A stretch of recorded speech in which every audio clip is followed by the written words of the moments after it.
So, the Jones Hovercraft, designed by Mr. Jeremy Jones, who, as everyone knows, he's the most famous freerider in the world.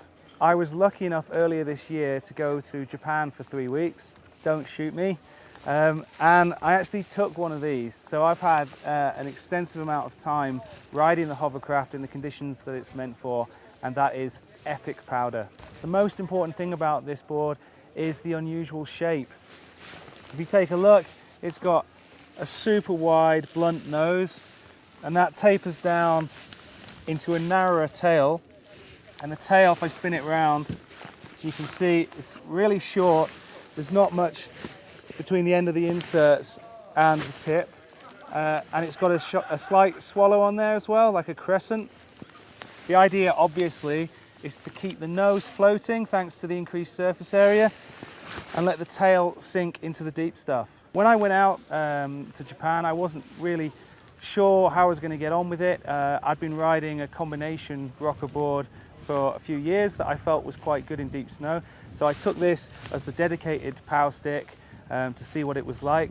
And I've got to say, over 3 weeks, this was the only board that I rode. It is amazing if you've got it in the right conditions. Most people aren't going to be going all that way, so is it worth getting? What's it like in regular conditions? Well, I can tell you that on the piste, that regular camber, it was actually a breath of fresh air to get back on one of these boards and charge down the piste. With its stiff flex, it carves really well. It's got a sintered base, which makes it super quick. If you're into free riding in deep snow, but you also like charging around the piste, this thing is going to suit you. I did try a few 180s, and it's a bit of a risky game with that little tail there with barely any riser at the end, but it's possible, put it that way. You can definitely ride the hovercraft a lot shorter than the usual freeride sticks.